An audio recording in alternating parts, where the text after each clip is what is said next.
प्यारे दर्शकों, आप सभी का हमारे चैनल में स्वागत है। धर्म से जुड़ी वीडियो देखने के लिए हमारे चैनल को सब्सक्राइब और लाइक करें। धन्यवाद। प्यारे दर्शकों, अगर आपने वीडियो का इससे पहला भाग नहीं देखा तो इस चैनल पर जाकर देखें। धन्यवाद। पिछली वीडियो में हमने देखा कि साखी अजिते रंधावे की भाग, और अब आगे हम यह दुआ करते हैं कि प्यारे दर्शकों के ऊपर वाहिगुरु कृपा करे। सभी प्रेम से बोलो वाहिगुरु। अगर आप गुरु जी से प्यार करते हो तो वीडियो को पूरा देखें। धन्यवाद। आगे साखी और चली भगा दो। बैकुंठ में जो मुक्त पुरुष थे वह सभी गुरु जी का स्वागत करने के लिए तथा दर्शनों के लिए उत्सुक हो रहे थे। सब ने आश्चर्य होकर देखा कि एक महान भगत को सर्वकला पूर्ण भगवान स्वयं लेने को गए हैं। आज तक यमदूत पापियों को लाने के लिए जाते हैं तथा महापुरुषों को ईश्वर के पार पर जाया करते हैं, परंतु श्री गुरु नानक देव जी को सर्वशक्तिमान परमात्मा स्वयं मात लोक के करतारपुर कस्बे में पधार रहे हैं। यह अचंभा नहीं तो और क्या है। धन्य है श्री गुरु नानक देव जिनको ईश्वर स्वयं लेकर पधारे हैं। ब्रह्मा विष्णु महेश दिनेश गणेश शेष आदि 33 करोड़ देवता भी परमात्मा के साथ करतारपुर में पधारे। कहाँ तक कहा जाए, सिद्ध पक्ष गंधर्व योगी यति तथा अप्सराएं भी श्री गुरु जी के पवित्र दर्शनों को उपस्थित हुए।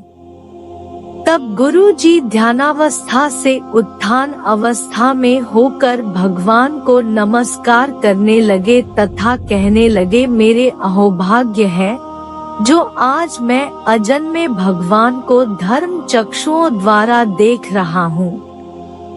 मैं एक तुच्छ जीव तथा स्वयं परमात्मा मेरे निकट पधार रहे हैं। यह मेरे परम भाग्य है। जब प्रभु ने कहा, हे नानक देव, तुमने मुझे भक्ति की जंजीरों से कसकर बांध लिया है। मुझे केवल भक्ति ही प्यारी है। मैं न तो उच्च वर्ण देखता हूँ तथा मैं न विद्या देखता हूँ। आचार विचार व्यवहार आदि नहीं देखता। मुझे धन बल ऐश्वर्य तथा सुंदरता व बुद्धि कुछ भी नहीं भाते। मैं तो प्रेम भक्ति को देखने वाला हूँ। सो है नानक, तेरे में प्रेम भक्ति का सागर ठाव मार रहा है, जिस पर मैं प्रसन्न होकर तेरे दर्शनों को चला आ रहा हूँ। मुझे अपने आप से भी अपने भक्त अधिक प्रिय होते हैं। मैं भक्तों के लिए जो कुछ नहीं करना होता वह भी करने को तैयार हो जाता हूँ। भक्तों के लिए अनेक बार अवतार भी धारण कर लेता हूँ। तुम्हारा दर्शन करके मैं अपने को धन्य मानने लग जाता हूँ। अब मैं तुमको अपने लोक में रखूंगा। जो नर नारी तेरी पवित्र वाणी पढ़ेगा अथवा सुनेगा, उसे भी मुक्ति प्रदान करूंगा।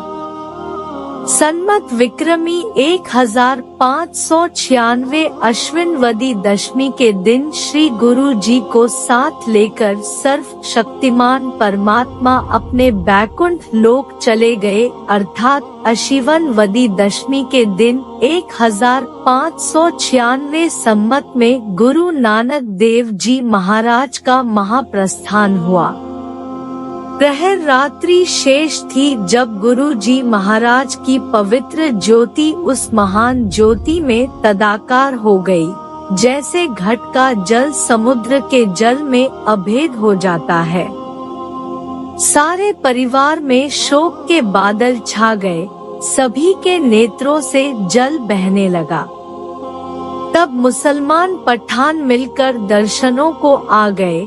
हिंदुओं ने कहा, है मित्रों, अब आपका समय नहीं है, क्योंकि गुरु जी तो सदैव के लिए हमें विछोड़ा दे गए हैं। उन्होंने कहा, नहीं नहीं, यह तो हमारे पीर मुर्शद थे, हमें इनके दीदार से कोई भी नहीं रोक सकता। हम तो इनका सभी काम इस्लाम के मुताबिक करेंगे।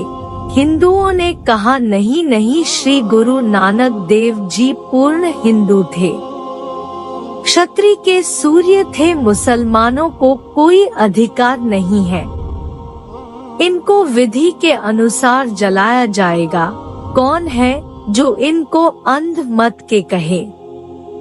हिंदुओं और मुसलमानों में इसी विवाद में जब झगड़ा बढ़ने लगा, तब कुछ समझदारों ने दोनों ओर के आवेश में आए हुए हिंदुओं तथा मुसलमानों में शांति का उपदेश दिया और कहा, चलो भीतर चलकर प्रथम गुरु जी का अंतिम दर्शन तो करें।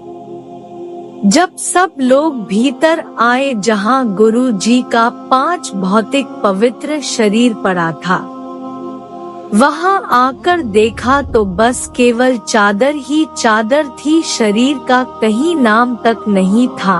हिंदू और मुसलमान दोनों ही अवाक रह गए। सभी झगड़ा दूर हो गया और परेशानी से एक दूसरे की ओर देखने लगे। जो निरपक्ष सेवक थे वे एक ही बार बोल उठे, धन्य है श्री गुरु नानक देव, धन्य आपकी लीला। कोई कहे हैरान होने की कोई बात नहीं है, गुरु जी तो साक्षात पूर्ण ब्रह्मा थे। कोई कहे महाराज आपको किसी मजहब का बंधन बांध नहीं सकता था। हिंदू और मुसलमान इनको परस्पर झगड़ते देखकर गुरु जी ने स्वयं सभी फैसला कर दिया है। झगड़ा तो शरीर का था, सो गुरु जी तो अपना शरीर भी साथ ही ले गए हैं, ताकि शरीर न होगा तो दोनों पक्ष नहीं झगड़ेंगे। धन्य श्री गुरु नानक देव। फिर दोनों ही कीमों के नेता एकत्र होकर गुरु जी के गुणानुवाद गायन करने लगे। अब पश्चाताप की ओर ध्यान गया। हिंदुओं ने कहा, भाई हमारे हाथ में हीरा आया था, हम पहचान नहीं सके और हम कोई भी सेवा न कर सके, यह हमारे अति दुर्भाग्य है। भवसागर के मल्लाह को पाकर भी हम मूर्ख जीव गुरु जी के उपकार से वंचित रह गए। हाँ, शोक महाशोक। फिर मुसलमान बोले कि गुरु जी तो हमें जन्नत में ले जाने के लिए आए थे, अल्लाह में और आप में कोई भी फर्क नहीं था। हाय, हमने कोई भी फायदा नहीं उठाया, हम पूरे नाअहल साबित हुए जो बाबा जी की पहचान नहीं कर सके। इस प्रकार दोनों कौमें पश्चाताप कर रही थी। फिर यह कहने लगे, भाई गुरु जी ने तो दोनों कीमों को एक जैसा दिव्य उपदेश दिया है, दोनों को ही भवसागर से पार उतारा है। धन्य है वे लोग जो बाबा श्री गुरु नानक जी के पवित्र उपदेश को मानकर उनके हो गए हैं। अंततोगत्वा गुरु जी की चादर के 2 टुकड़े किए गए। आधी हिंदुओं ने लेकर विमान बनाकर चिता में विधि अनुसार जला दी तथा आधी को मुसलमानों ने शरह के मुताबिक दफन कर दिया तथा दोनों ने अपने अपने मत के अनुसार सभी कार्य पूर्ण किए। श्री गुरु नानक देव जी महाराज इस शरीर के सहित ही बैकुंठ को गए हैं। यह कथा बाबा बुढ़ा जी ने श्री अंगद देव जी तथा भाई वाले की उपस्थिति में जनता को सुनाई।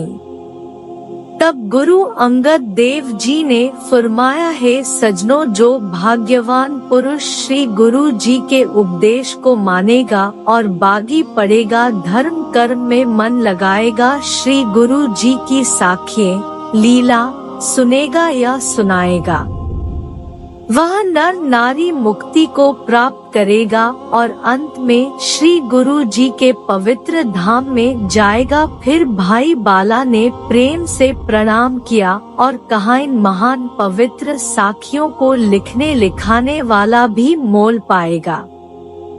अगला भाग देखने के लिए चैनल को सब्सक्राइब और लाइक करें। धन्यवाद।